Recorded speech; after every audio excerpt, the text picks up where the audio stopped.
যাবেন উত্তরা 12 নম্বর সেক্টর? হ্যাঁ যাব। আমার ওয়াইফ রাস্তায় রিক্সা চালাচ্ছে, আবার বিধবার শাড়ি পরা, তোমাকে ছেড়ে চলে গেছিল। কি ব্যাপার ভাইয়া, যাবেন না আপনি? হ্যাঁ যাব। বলছিলাম যদি কিছু মনে না করেন তাহলে আপনাকে একটা প্রশ্ন জিজ্ঞেস করতে পারি? জি করুন। মানে বলছিলাম যে আপনি একটা মেয়ে মানুষ হয়ে রিক্সা চালাচ্ছেন, ব্যাপারটা ঠিক বুঝতে পারলাম না কেন। আবার আপনি বিধবার শাড়িও পরে আছেন, আমি ঠিক সবকিছু বুঝতে পারছি না, এই জন্য আপনাকে বারবার প্রশ্ন করছি। ভাইয়া আপনি এত কথা জেনে কি করবেন বলেন? দেখুন, আপনি যেমনটা ভাবছেন এমন কিছু না, আমি আসলে আপনাকে চিনি, এই জন্য এরকম কিউরিসিটি দেখাচ্ছে। কি বললেন? আপনি একজন পুলিশ অফিসার হয়ে একজন রিক্সাওয়ালাকে কিভাবে চিনেন? আপনার সাথে তো এর আগে আমার কোনদিন দেখাও হয় না।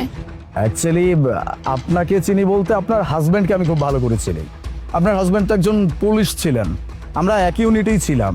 এরপরে গত 2 বছর যাবত আমি অন্য একটা ইউনিটে আছি, মানে অন্য থানায় আছি। অনেকদিন যাবত আপনার হাজব্যান্ডের সাথে আমার কোনো যোগাযোগও নাই। হঠাৎ করে আপনাকে এরকম একটা অবস্থায় দেখছি, আপনি বিধবা শাড়ি পরে আছেন, রিক্সা চালাচ্ছেন, দ্যাটস ওয়াই আপনাকে জিজ্ঞেস করলাম। ও আচ্ছা, তার মানে আপনি আমার হাজবেন্ডকে চিনেন আর জিজ্ঞেস করতেছেন যে আমি বিধবার শাড়ি কেন পরে আছি। আসলে আমার সুখের সংসারের না হয়তো কারো নজর লাগছিল, তাই আমার জীবনের সুখটা বেশিক্ষণ স্থায়ী হয় নাই। আমার জীবনের সব সুখ একদম নরকে পরিণত হয়েছে। আর একটা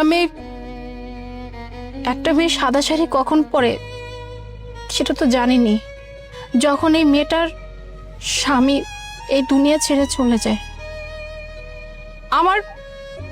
আমার অনেক ছোট্ট একটা সুখের সংসার ছিল জানেন। আমার হাজবেন্ড আমাকে অনেক ভালোবাসতো, আমার অনেক খেয়াল রাখতো, কখনো কোনো কিছুর কমতি দেয় নাই। আমার হাজবেন্ডও না আপনার মতো একজন পুলিশ কর্মকর্তা ছিল, কিন্তু ওই যে বললাম না, ভাগ্য তো সবার সাথে সহায় হয় না সব সময়।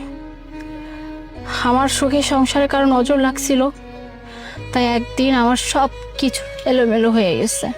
কি এমন হয়েছিল? আসলে আমার হাজবেন্ড তো বললামই যে আপনার মতো একজন পুলিশ অফিসার ছিল। ওর হঠাৎ করে একটা মিশন কল আসে, ওর এই মিশনে যেতেই হবে। আমার হাজবেন্ড ওই মিশনে চলে যায়, কিন্তু দুর্ভাগ্যবশত ওরা যে মিশনে যায়, ওই মিশনে যে শত্রুপক্ষ থাকে ওরা ওদের উপর অ্যাটাক করে। আর ওই মিশনে যত পুলিশ কর্মকর্তা ছিল সবাই নাকি শহীদ হয়ে গেছে। আর তাদের মধ্যে আমার হাজবেন্ডও ছিল। So sad. তাহলে আপনার হাজবেন্ডের বডি তো আপনারা অবশ্যই পাইছেন? না, আমার হাজবেন্ডের বডি আমরা পাই নাই, এমনকি আমি নিজেও দেখি নাই। আমার মেয়েটা পর্যন্ত ওর বাবাকে শেষ দেখা দেখতে পারে নাই। আমি অনেক চাইছিলাম ওই স্পটে যাইতে, কিন্তু আমি যেতে পারি নাই। আর আমি আমার স্বামীর শেষ মুখটাও আমি দেখতে পারি নাই। কি বলছেন? আপনার হাজবেন্ড মারা গেছে, তার বডি আপনারা পাবেন না? তাহলে আপনি এই কথা কিভাবে বিশ্বাস করলেন? আর আপনাকে এই খবরই বা কে দিল? আমার ভাসুর আমাকে খবরটা দেয়। আপনি জানেন, আমার ভাসুর যখন আমাকে এই খবরটা দেয় আমি বিশ্বাস করি নাই, কারণ স্ত্রীর মন বলে কথা। আমার স্বামীর যদি কিছু হয় আমার মনে একটু হলে তো খুঁত রাখবে, তাই না? কিন্তু বিশ্বাস করেন, আমি আমার ভাসুরকে অনেক বলছি যে ভাইয়া আপনি প্লিজ ওইখানে আমাকে একটু নিয়ে যান, আমি শেষবারের মতো ওর মুখটা একটু দেখতে চাই, কিন্তু আমাকে যেতে দেয় না। আর আমার শ্বশুর বাড়িতে আমার ভাসুরের কথা ছাড়া কিচ্ছু হয় না। আমার ভাসুর যেটা বলছে সেটাই পরে বিশ্বাস করতে হয়েছে, এছাড়া আমার কাছে আর কোনো উপায় ছিল না। ওকে ফাইন, আমি সবকিছু মেনে নিলাম, কিন্তু আমি এটা বুঝতে পারছি না যে আপনার হাজবেন্ডের এমনকি তার পুরো ফ্যামিলির অবস্থা বেশ ভালো, তাহলে আপনার এই অবস্থায় বা কেন হবে, আর আপনার মেয়ের ভবিষ্যৎই বা কেন এমন হবে? হ্যাঁ, এটা ঠিক বলছেন।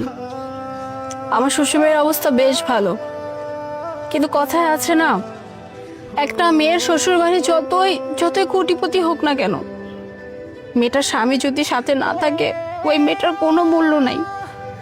আমার স্বামী যতদিন আমার সঙ্গে ছিল, আমার শ্বশুরবাড়ি আমাকে মাথায় করে রাখতো, আমাকে কোনো কিছুর অভাব বুঝতে দিত না। কিন্তু যে আমার স্বামী আমাকে ছেড়ে চলে গেছে, আমার শ্বশুরবাড়ির লোকজন আমার উপর অত্যাচার করা শুরু করছে। আমাকে তারা একদমই দেখতে পারতো না। আমার ভাসুর কি বলতো জানেন? আমার ভাসুর এটা বলতো যে তার ইনকামের টাকা আমি কেন খাবো, আমার তো কোনো স্বামী নাই, আমি তো কিছু দিতে পারি না সংসারে। এমনকি আমার মেয়েটাকে পর্যন্ত খোটা দিত, বলতো তোকে আর তোর মেয়ের খাওয়ার দায়িত্ব কি আমি নিছি? তোর স্বামী তো মারা গেছে, ওর বাপ তো নাই দুনিয়াতে, তাহলে আমরা কেন পালবো তোদেরকে? আমি সব কিছু মুখ বুঝে সহ্য করতাম জানেন, শুধুমাত্র আমার মেয়েটার জন্য। আমার মেয়েটা যেন একটা ছাদ পায়, 3 বেলা যেন খাবার পায়, এতটুকুর জন্য আমি আমার শ্বশুর বাড়ির প্রত্যেকটা লোকরা আমি এটা পর্যন্ত বলছি যে আপনাদের যা কিছু লাগে আমি সব করে দেব, কিন্তু আমার মেয়েটার প্রতি আপনারা অত্যাচার করেন না। কিন্তু একদিন আমার ভাসুর কি করছে জানেন? আমার এই বাচ্চা মেয়েটার গায়ে হাত তুলছে, যে মেয়েটাকে আমি এত আদর যত্ন করে লালন পালন করে বড় করতেছি, এই বাপ পড়া মেয়ে, কোনোদিন ওকে একটা মুখে বাজে কথা বলি না, সেই মেয়েটার গায়ে হাত তুলছে। ওই দিন আমি আর কষ্ট নিতে পারি না, আর আমার কাছে মনে হয়েছে আমার মেয়েটা মনে হয় এখানে আর সেফ না। তারপরে আমি আমার মেয়েটাকে নিয়ে শ্বশুর বাড়ি থেকে চলে আসছি। কি করবো বলেন? আমি জানি ওখানে যদি আমার মেয়েটা থাকে, আমার মেয়ে হয়তো বাঁচবে না, ওরা আমার মেয়েকে বাঁচাবে না। আর তারপর থেকে আমি অটো চালাই আমার মেয়েটাকে কোন রকম স্কুলে পড়াইতেছি, আর আমরা দুজন থাকতেছি, এইভাবে জীবন চলতেছে আমাদের। আপনাদের সাথে এত কিছু হয়েছে, আপনারা পুলিশকে জানাবেন না? পুলিশ ইনফর্ম কেন করেন নাই? কি বলতেছেন আপনি? পুলিশ? আপনার কি মনে হয় আমার হাতে যদি এরকম কোনো সুযোগ থাকতো আমি কি পুলিশের কাছে যেতাম না? আসলে আমার ভাসুর কি বলছে জানেন? আমার ভাসুর বলছে আমি যদি কোনোভাবে পুলিশের কাছে গিয়ে আমি ওদের এসব কথা যদি বলার চেষ্টাও করি, তাহলে আমার মেয়েটাকে নাই করে দুনিয়া থেকে সরাই দিবে। আমাকে এত বড় হুমকি দিছে। এখন আপনি বলেন, আমার কাছে আমার মেয়ের জীবন আগে না তাদের বিচার? আমি আমার মেয়ের মুখের দিকে তাকে আমি সব সহ্য করে নিছি, আমি কাউকে কিচ্ছু জানাই নাই, আমার দরকারও নাই, কারণ আমি জানি ওরা আমার মেয়েকে বাঁচতে দিবেন, আমার মেয়েকে মেরে ফেলবে ওরা। বুঝতে পারছি। আপনার হাজবেন্ড যদি কখন আপনার সামনে এসে দাঁড়ায়, তাহলে কি করবেন? তাহলে তো ভালোই হতো বলেন, কিন্তু এরকম মিরাকেল তো হয় না। মৃত মানুষ কি কখনো ফিরে আসে বলেন? আমার হাজবেন্ড মারা গেছে 4 বছর হয়ে গেছে। আমার মেয়েটা তখন ছোট্ট ছিল, আমার মেয়েটা তার বাবার আদরও ঠিক মতো পায় নাই, আর আপনি বলতেছেন 4 বছর পর কোনো মৃত মানুষ ফিরে আসবে? এটা তো শুধু গল্পতেই সম্ভব, বাস্তবে না। মৃত মানুষ ফিরে আসে না ঠিক আছে, জীবিত মানুষ ফেরত আসে, কারণ সেই মানুষটার নামে মিথ্যা কথা বলা হয়েছে।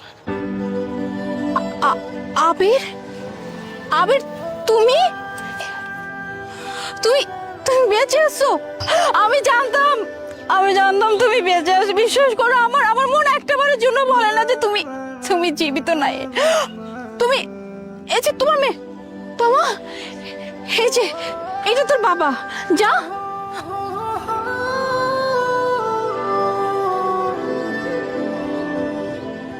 আমি এখন সবকিছুই বুঝতে পারতেছি। আমাকেও তো মিথ্যা কথা বলা হয়েছে। আমাকে বলা হয়েছে আমার ওয়াইফ নাকি অন্য কারোর সাথে সম্পর্কে জড়িয়ে গিয়েছিল, তার হাত ধরে চলে গেছে, এমনকি আমার মেয়েটাকে সাথে করে নিয়ে চলে গেছে। অনেক ঘৃণা জন্মাইছিল তোমার জন্য। আমি ভাবছিলাম যে যাকে এত ভালোবাসলাম সেই মানুষটা আমার সাথে এরকম কাজ করতে পারলো। কিন্তু আমি তো এতদিন যাবৎ ভুল ভেবেছিলাম। আরে আমাদের সব থেকে বড় শত্রু তো আমার নিজের পরিবার। আমার নিজের পরিবার আমাকে আমাকে আমার সন্তানের কাছ থেকে আলাদা করছে, আমাকে আমার ওয়াইফের কাছ থেকে আলাদা করছে, আমি কিছুই জানি না। চিন্তা করো না, সবকিছুর হিসাব হবে। আমার নিজের মানুষগুলোর কাছ থেকে আমাকে এত দূরে রাখার শাস্তি আমি কাউকে না দিয়ে ছাড়বো না। চলো তোমরা আমার সাথে আসো মামনি।